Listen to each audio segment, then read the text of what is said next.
शायद पहली बार किसान कौम में आज ये चेतना जागी। हनुमान जी की तरह आप अपनी ताकत बुलाए बैठे थे, लेकिन जब चोट लगी तो लंका को ढाने के लिए अपने पूंछ पे आग लगाए फिर रहे हो।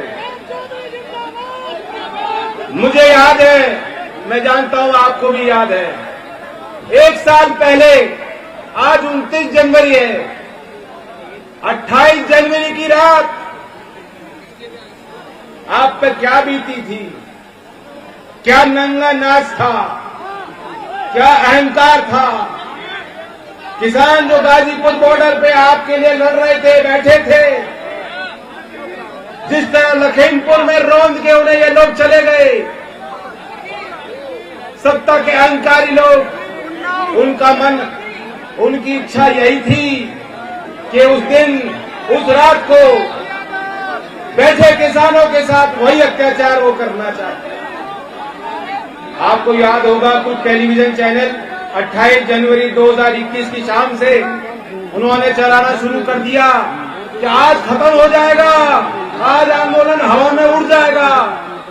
और आपको याद होना चाहिए कि चौधरी अजीत सिंह जी ने तुरंत, क्योंकि उनका खून था, उनके अंदर वो जुनून था, वो जज्बा था, वो आपसे लगाव और प्यार मांगते थे, वो आपके लिए अपने जीवन को न्यौछावर कर सकते थे। उन्होंने देर नहीं लगाई और हमें आशीर्वाद दिया, देश के किसानों को ताकत दी और कहा कि तुम लड़ो, मैं तुम्हारे साथ हूं, तुम आगे बढ़ो, मैं तुम्हारे साथ हूं। ये चुनाव आपके लिए मौका है। अगर आपके किसान का खून है, अगर प्रदेश का नौजवान तरक्की चाहता है, नौकरी चाहता है, तो आपको फैसला लेना होगा। ये चुनाव मौका है। चौधरी अजीत सिंह जी को आप सच्ची श्रद्धांजलि देना चाहते हो, अगर किसान और नौजवान की सरकार बनाना चाहते हो, अगर आपने भाई जयंत को और अखिलेश जी को ताकत देना चाहते हो, तो हमारे प्रत्याशी करके रविंद्र चौधरी आपके सामने। इस बात का ख्याल रखना। असलम भी मौजूद है और हापुड़ के हमारे प्रत्याशी अभी वहां गांव में डोल रहे हैं, उनके साथ जाती हो जाएगी गजराज जी, उनका भी आप ख्याल रखोगे। और मैं आपको वादा करता हूं, आज ऐसी सरकार है, इलाहाबाद में जाके छात्रों को पीटती है, लखीमपुर की घटना के गुनाहगार जो किसान की नजर में सबसे बड़े मवाली और गुंडे हैं, आज वो कैबिनेट में मंत्री है। मैं पूछना चाहता हूं, बीजेपी के लोग कहते हैं कि ना इनके आगे ना कोई पीछे, इनका कोई परिवार नहीं, यही तो उनकी सबसे बड़ी खूबी है। मोदी जी बता दें, योगी जी बता दें, क्या मजबूरी है? टेनी जी उनके रिश्तेदार लगते हैं कि अभी भी मंत्री बनाया बैठा है, उनको क्या रिश्ता है, क्या दबाव है, क्या कारण है? ये किसान का खून न्याय मांगता है। अगर किसान को उनको आप न्याय दिलाना चाहते हो, ये गन्ना का क्षेत्र है, गन्ने के किसान को समय पर भुगतान दिलाना चाहते हो, अपने अगली पीढ़ी को अगर आप रोजगार दिलाना चाहते हो, तो समाजवादी पार्टी और राष्ट्रीय लोकदल के गठबंधन के यहाँ 3 विधानसभा सीट है, ये भाजपा वालों के तीनों विकेट चिप करके, क्लीन बॉल करके लखनऊ में ताकत दे दीजिए। धन्यवाद। जय हिंद, जय भारत। धन्यवाद राष्ट्रीय अध्यक्ष जी। अभी आपने हमारे किसानों के नेता और युवा दिलों की धड़कन आदरणीय राष्ट्रीय अध्यक्ष लोकदल के विचार रखे, सुने। मैं इसी कड़ी में हमारे यशस्वी नेता, करोड़ों करोड़ों दिलों की धड़कन आदरणीय राष्ट्रीय अध्यक्ष जी समाजवादी पार्टी से,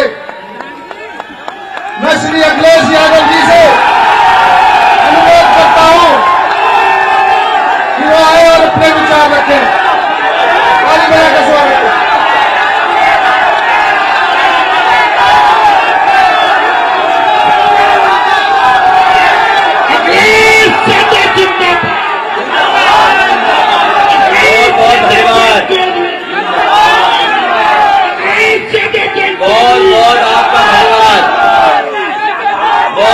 धन्यवाद सब लोगों का।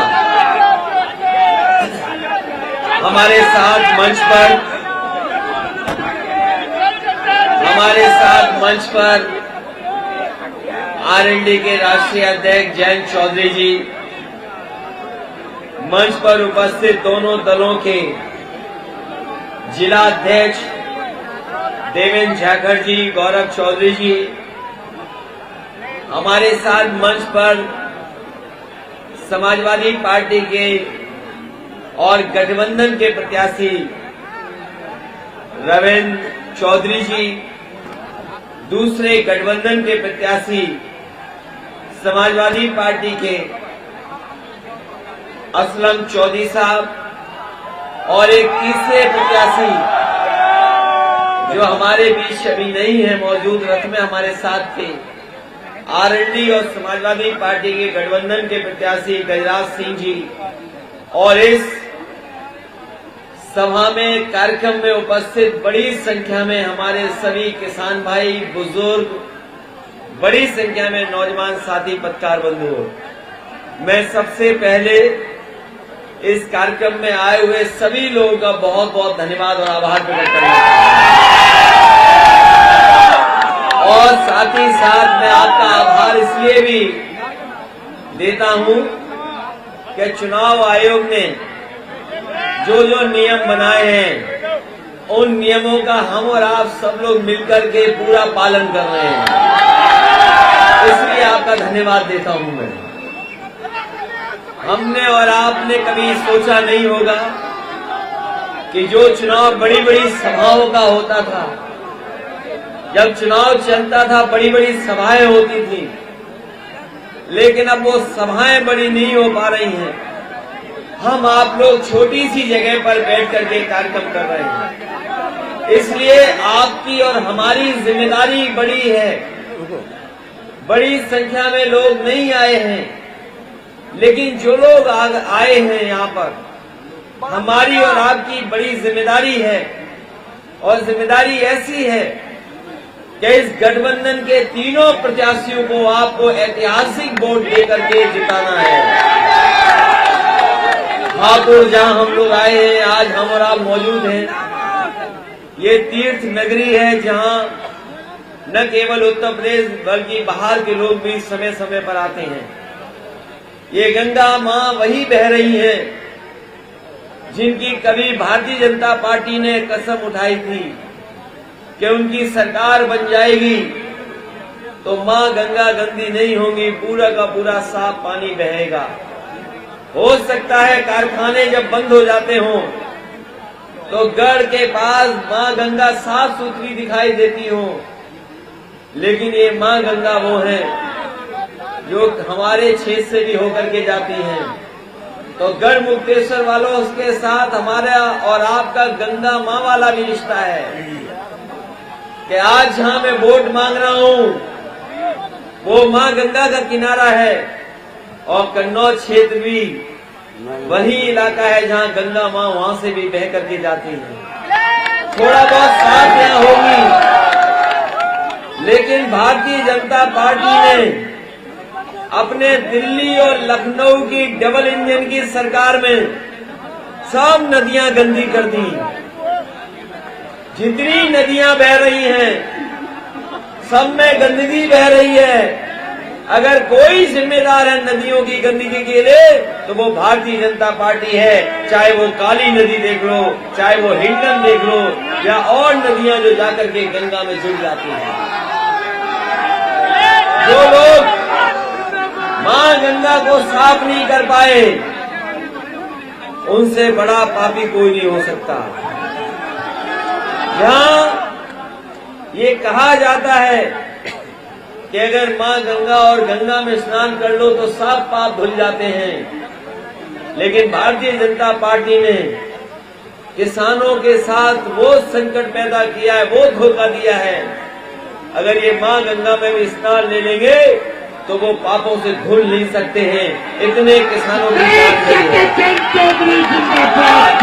कोई सोच सकता था कि किसान अगर अपने हक के लिए जाएंगे तो बोल्डर लगा दिए जाएंगे बड़े बड़े, अगर आप लोग उनके समर्थन में जाओगे तो आपके ट्रैक्टर पकड़ लिए जाएंगे, और अगर आप ट्रैक्टर में डीजल भराने जाओगे तो डीजल नहीं मिलेगा, और अगर किसानों के समर्थन में आप आ जाओगे तो हो सकता है लाठी और मुकदमे आप पर लग जाएं। लेकिन मुझे खुशी है इस बात की कि किसान पीछे नहीं हटा, सरकार को पीछे हटना पड़ा, और मैं ये कह सकता हूं कि इस चुनाव में किसान अपने मान सम्मान का चुनाव समझ करके उत्तर प्रदेश से भारतीय जनता पार्टी का सफाया करेगा। इसी गाजीपुर बॉर्डर से लेकर के और उत्तर प्रदेश के आखिरी कोने में जो जिला है गाजीपुर, वहां तक भारतीय जनता पार्टी का सफाया यहाँ का किसान, यहाँ का नौजवान करके दिखाएगा। वो याद है कि नहीं याद है कि हवाई चप्पल वाले हवाई जहाज में बैठेंगे? कितने हवाई चप्पल वाले हवाई जहाज में बैठ गए, और जिन हवाई जहाज में बैठना था वो भारतीय जनता पार्टी ने हवाई जहाज भेज दिए, और जहां हवाई जहाज खड़ा होता है वो हवाई अड्डा भेज दिया, और डीजल पेट्रोल इतना महंगा कर दिया है कि आपकी गाड़ी नहीं चल सकती, मोटरसाइकिल नहीं चल सकती।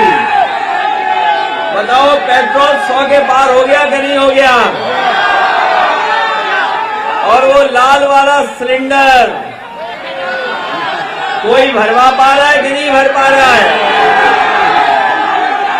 और ये भारतीय जनता पार्टी के लोग अभी तो लाल टोपी से घबराए थे, ये जब से हरी टोपी आ गई है तब तक उनका होश हो गया है।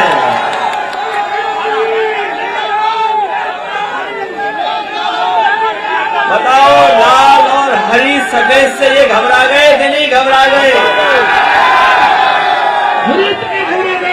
और ये जो पलायन की बातें कर रहे हैं, ये जो पलायन की बात कर रहे हैं, आपने तो अखबार पढ़े होंगे कि हमारे बाबा मुख्यमंत्री कह रहे थे कि मथुरा से चुनाव लड़ेंगे।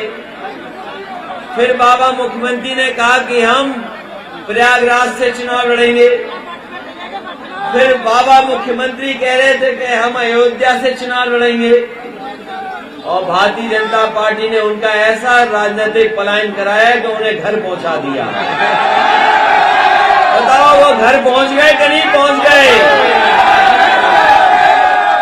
और कम से कम समाजवादी लोग तो ऐसे हैं कि जिन्होंने सड़क ऐसी बनाई जिसमें हवाई जहाज उतर जाते हैं।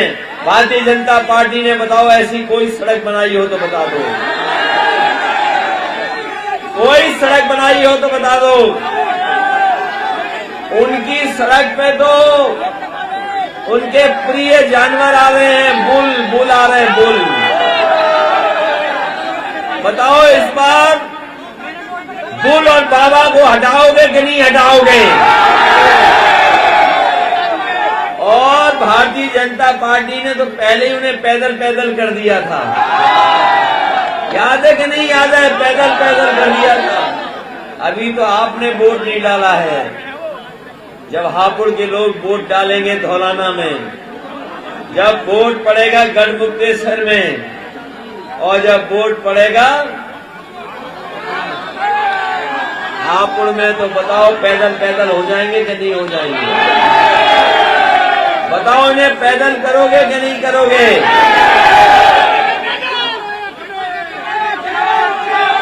इसलिए ये हमारे और सबसे बड़े नेता और देश के अभी तक के सबसे बड़े किसान नेता चौधरी चरण सिंह जी की जन्म स्थान है, जम्मू की धरती है। मैं आपको भरोसा दिलाता हूं कि यहाँ गन्ना पैदा करने वाले किसान हैं, कोई ऐसा नहीं जिसके पास खेत और गन्ना ना हो। ये जो जिन्ना जिन्ना चिल्ला रहे हैं वो बताओ गन्ना गन्ना चिल्लाएंगे कब चिल्लाएंगे?